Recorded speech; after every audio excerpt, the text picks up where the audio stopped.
welcome to the CEC Report for the 29th of July 2016. I'm Elisa Barwick, and joining me today is CEC leader Craig Isherwood. Welcome, Craig. Yeah, thanks, Elisa. And on today's show, why is Australia's media protecting terrorism by blacking out the 28 pages?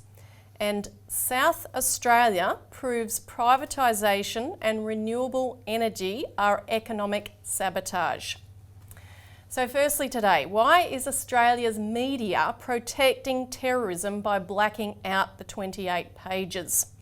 Now and I don't need to tell people this, but just to give the sweep of it, because obviously there's been an incredibly scary increase in not just terrorism attacks, but also violent killings and assaults and so forth over the last few weeks. Of course, in the lead up, we'd seen terrorist incidents in Dhaka, in Istanbul, Orlando, Belgium, San Bernardino and Paris. And then in the fast forwarding to the recent period, you had the Nice attack in France. And that was immediately followed with 5 incidents in a week in Germany, including the Axe attack on the German train, the Munich attack outside McDonald's with the youth who was a video game addict, violent video games. And then on one single day, on the 26th of July, we had another German incident with a man who killed himself and his doctor in a hospital, the Japanese mental facility incident with 19 killed and 26 seriously injured by a former employee, the church attack killing the priest and the nun in northern France, 2 suicide bombers who detonated in Somalia at a UN peacekeeping base, and then an attack where 2 teens were killed at Fort Myers in Florida and 16 others wounded by 3 teenagers who opened fire outside a nightclub. So those incidents were just within a single day. So, this is a rapid escalation, and Western leaders, particularly from Australia and from the UK, are warning that this will happen here. Now, the Pope has just said that we are at war, and he said the world is at war because it has lost the peace, and he did indicate, though, that the war is being deliberately pushed, and not for religion, not as a part of a religious fervour or something, but for money and domination. And I just want to remind the viewers what the Pope said exactly 2 years ago, which was even more precise. He said, "We are discarding an entire generation to maintain an economic system that can't hold up anymore. A system that to survive must make war, as the great empires have always done. But as a third world war can't be done, they make zonal wars." Now, what we want to talk about is the fact that, as we discussed in last week's show, the 28 pages, which is the final section of a report that was done within a year of the 9/11 attack by a joint congressional inquiry, has now been released. So we basically have the weapon at our fingertips to be able to stop terrorism, but it was blacked out, completely blacked out. I mean, there was a couple of announcements that it was released in the Australian media. Apart from that, nothing. Now, just quickly before I throw to you, Craig, on why this has been blacked out. What is in here, just in a very basic nutshell, shows that you had this deal between the British and Saudi Arabia called Al Yamama, which was an exchange of oil and arms, and which generated a surplus slush fund of billions of dollars, which went to fund terrorism, and we've presented the proof from that in various places. Now, that's not itself in the 28 pages, but what is shown is that there were Saudi intelligence assets that were operating inside the United States. Now, those assets were receiving money from bank accounts held by Prince Bandar bin Sultan, who was at the time the Saudi ambassador to the United States. Now, the bank accounts that paid those fundings to these intelligence assets, which were then funneled through to 2 of the known hijackers, which is stated in here and named in here. The bank accounts, the monies were paid from the bank accounts of Bandar held at the Riggs Bank. Those payments in Riggs Bank came from a secret bank account at the Bank of England, which was administered by the British Defence Ministry, which was paid money, kickbacks were basically paid into that British Bank of England bank account by BAE Systems, the British aerospace engineers for weapons and so forth. And so the money went from the Bank of England to Bandow's bank account at Riggs Bank, through to the Saudi intelligence assets, through to the hijackers. So it's a very direct linkage, which is all shown here. So this is the who done it, basically. And if you want to stop terrorism, that's what you need. Yeah. So Craig, why on earth, would the Australian media not be putting this everywhere? Well, you have to say, well, who's the Australian media protecting, Elisa, because that's really the issue here. And the fact that these 28 pages are released, it has shown that since 2001, since the 9/11 attacks have taken place, that there's been a total cover-up and a total cover-up of the actual truth that implicates our own Prime Minister, John Howard, for example, and what he did in relation to the Iraq War and so forth.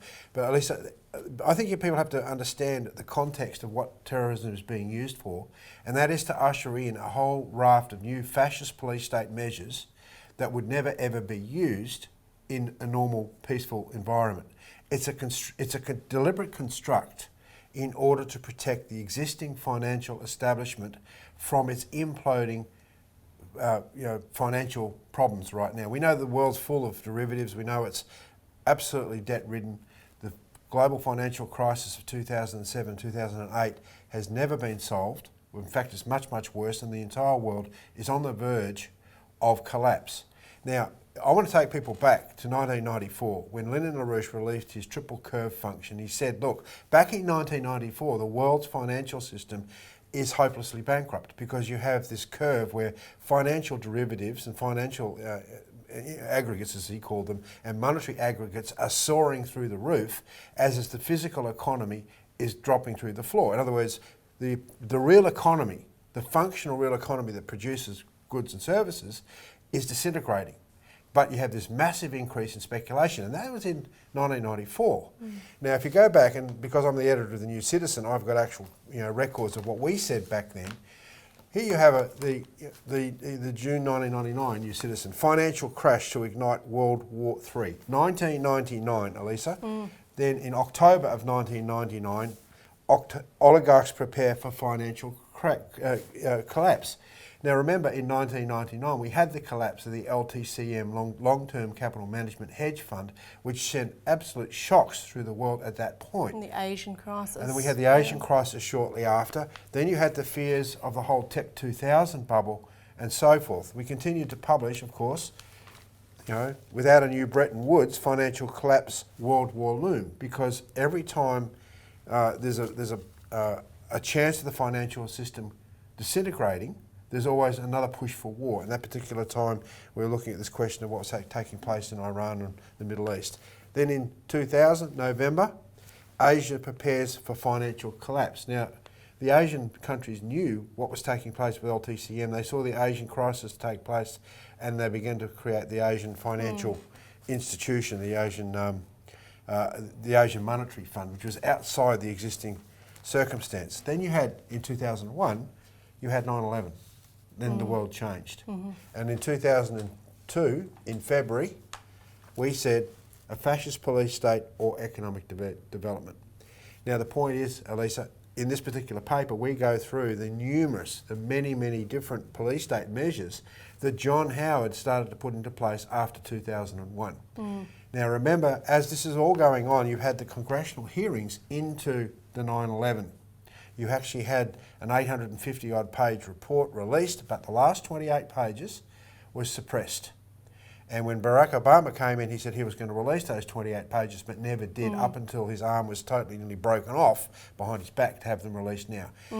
The point is that if those 28 pages were released, then you would see that it wasn't the Iraqis, it wasn't Saddam Hussein that was responsible for 9/11. It was, in fact, the Saudi government. And the US government and the British government knew that.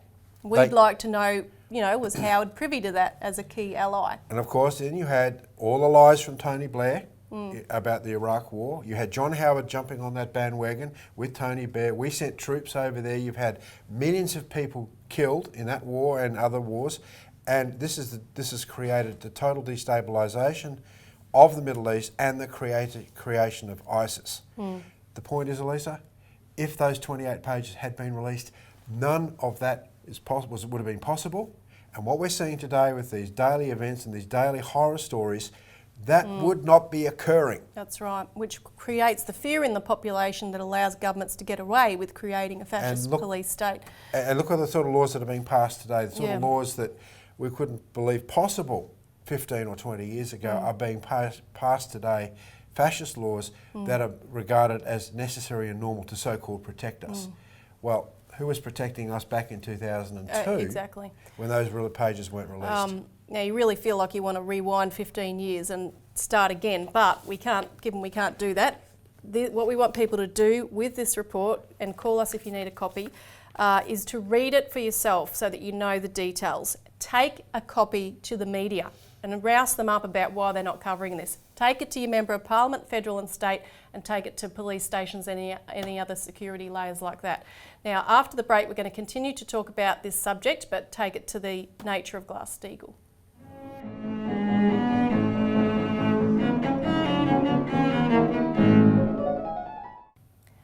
Welcome back to the CEC Report, where we're discussing why the Australian media is blacking out the release and the content of the 28 pages of who was behind 9/11. Now we're going to talk about Glass-Steagall from a different perspective than usual, because Glass-Steagall is another critical way to so regulate the banks that you can dry out the dirty money flows that, you know, without which terrorism cannot be funded. You need to have the funding for it when it is emerging on such a grand scale as what we see with ISIS. I think, Elisa, just to come back to join the segment together from the previous side, the point about the creation of terrorism is to protect the financial system using its assets in government in order to do so. And the way you do that is create terrorism in order that you can, control the populations. Yeah, exactly. And I think we're going to see more and more. We're seeing many examples, which you might want to mention in terms of Jeremy Corbyn, of how the populations are rising up. Yeah. And this is also now actually coming back into the public debate by what is actually taking place with Glass-Steagall. Now, in this country, with Glass-Steagall, now what is that? That is the separation of the commercial banking system with investment and merchant banking. In other words, you've got investment and merchant banking arms of banks that have traditionally been involved in speculation. They've been all joined together into these too big to fail banks. Under Glass-Steagall, you break the banks apart. The commercial banking system you need for the everyday economy, for mortgages and loans and so forth, and people to put their deposits, they're protected, but they're completely separate from that the speculation side of things. So that's what's coming back. This policy of Glass-Steagall is coming back into the world. Yeah, no, and as we reported briefly last week, both major US political parties, the Democratic Party and the Republican Party, have basically unanimously adopted Glass-Steagall onto their platforms, which is stunning. It means, what's the Australian Labor Party and the Australian Liberal Party going to do? Oh, yeah, they're pathetic. I mean, we've got no mention of it virtually here. I mean, we made a certain momentum for it before the election, where major parties were calling for royal commissions and investigating whether we should break up the banks. So that's good progress, but we need more and in a hurry. But here you can see, I'll just show a quick clip of Bernie Sanders, who raised it at the Democratic Party convention, and you see Elizabeth Warren in the background cheering, who is a key sponsor of the bipartisan 21st Century Glass-Steagall Act. Among many, many other strong provisions, the Democratic Party now calls for breaking up the major financial institutions on Wall Street.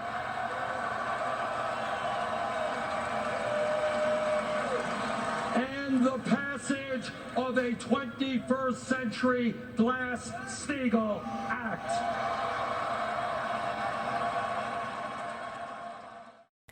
Now, of course, Wall Street is in conniptions about this, Craig, as you can imagine, saying in the various media, saying we could get Glass-Steagall regardless of who gets elected. So, what are we going to do? How are we going to play and fund and direct our attention to either party?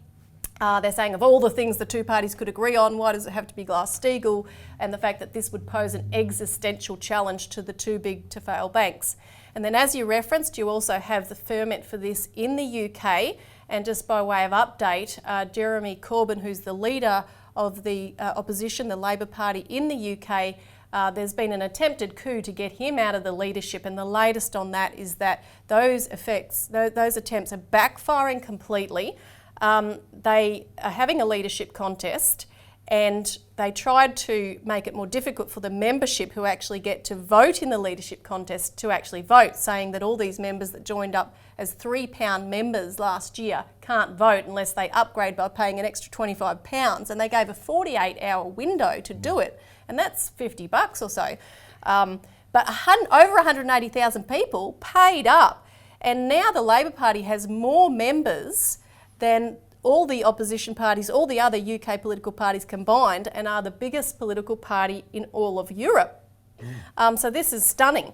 But apart from stopping banks from gambling, as you laid out, Glass-Steagall would have a massive impact on drying up dirty money flows. And if you remember the Panama Papers, which we've talked about plenty of times on the show, tax evasion is only one aspect of dirty money flows. You also have the funneling of funds for terrorism and laundering of drug money, which are very much interrelated. Now, remember the case of HSBC. This bank was fined in 2012 for allowing drug money laundering from Mexican drug cartels and from terrorist groups. I mean, they were implicated in helping a Saudi bank with links to Al-Qaeda, shifting money around and so forth. And the US, there was a report from the US House Financial Services Committee on the 11th of July, which was rather stunning because it revealed that the only reason that the US Department of Justice gave just a slap on the wrist to HSBC, which is a fine worth, a couple of months of their income or something, that the British government intervened into the case. And the Chancellor of the Exchequer, George Osborne, was sending letters to the US authorities, and we can show some examples of this. You can get a copy of our alert service to find out more of the detail. But they were saying, look, if you were to prosecute, if you were to take criminal charges against HSBC, this could bring down the global financial system. And so this which is coming down anyway, but anyway. Well, exactly. But the report actually charged that the British regulator, the FSA, the Financial Services Authority, weighed in very strongly on this case and caused a firestorm that led to the Attorney General, Eric Holder, overruling the advice of his own department. And he lied to the Congress about it, which the report also stated. He claimed there was not enough evidence to pursue criminal charges, where in fact there clearly was. And the report's backed up by letters and emails and internal Treasury documents back and forth. So, quick comment on that, Craig? Well, look, Glass-Steagall, the solution to the world's problems today is Glass-Steagall. Go back to a regulated system. This is not rocket science. When Roosevelt brought in the Glass-Steagall Act in 1933, it was deliberately designed to deal with the problems of the Great Depression back then and the fact that the banks are up to their eyeballs in speculation.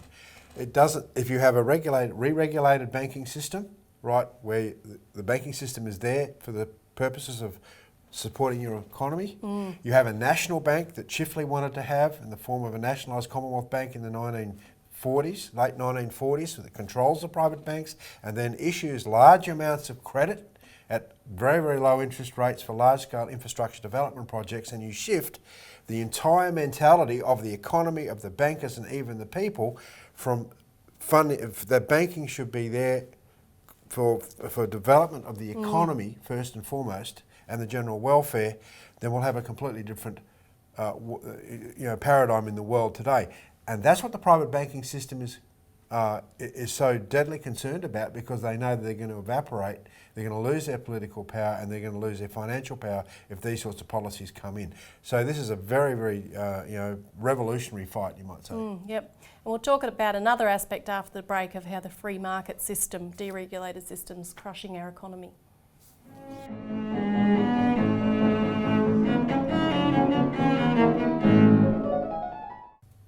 Welcome back to the CEC Report. South Australia proves privatisation and renewable energy are economic sabotage. Now, there's an energy crisis in South Australia. You've had prices of electricity skyrocketing, and the cost of doing business is just too high because of green policies and privatisation, which we've seen nationwide. But it's doing potentially irreversible damage right now to South Australia's economy. You've had some of the biggest employers, such as BHP Billiton and Arium, saying, look, we don't know if we can keep operating. The same with small businesses. Welfare groups are citing the fact that this is their biggest concern of people contacting them on the rising electricity prices. South Australia has the highest rate of disconnections in the country, which has doubled in the last 4 years. And basically because South Australia now has no coal-fired power. Earlier this year, Elisa shut the last station, and electricity prices have now skyrocketed. And like, for example, on the 7th of July, wholesale prices went to $1,200 a megawatt hour, and this was actually at a point on a very still day when all of the windmills that are supposed to replace the coal weren't working, but they actually draw more power than what they put out. So they're a net, draw on the system at such a point. And so this kind of insanity, which is pressed because of our renewable energy targets that were set up under the Howard government in 2001, and it compels electricity company to buy it from renewable sources, it's shutting down South Australia's economy. Now, interestingly, even the boss of the Consumer and Competition Commission, Rod Sims, has come out against electricity privatisation. He said it's a disaster and it should stop. And he told the Melbourne Economic Forum on Tuesday, he said, "I've been a very strong advocate of privatisation for probably 30 years. I believe it enhances economic efficiency. But," he said, "I'm now almost at the point of opposing privatisation because it's been done to boost proceeds, it's been done to boost asset sales, and I think it's severely damaging our economy." So, I mean, that's quite stunning when you have people like that doing such a turnaround. But Craig, what do governments have to do to intervene on this now? Well, what you're seeing, Lisa, is the results of a policy that is shutting down the ability of economy to actually produce. Now, this is what we've said all along. Look, the whole renewable green debate, it's not about energy efficiencies and so forth, it's about population reduction. When you actually use these very diffuse forms of energy. Now, wind and solar are very diffuse forms of energy. Their energy flux density is very, very low, which means it requires actually an enormous amount of energy to get some sort of energy out, which is exactly what you explained. When the wind doesn't blow, there's no energy. So where do you get your energy from? Well, you have to use a higher form of energy, which in fact is coal in terms of South Australia, but they've shut that down. So where does the energy come from? Well, it's got to be transported across states through the connector lines that they've got. What we say is that, and what we know is the case, is that if you privatise basic economic infrastructure, you're basically saying you're putting private interests, private shareholders' profit ahead of the necessary basic economic infrastructure of the population.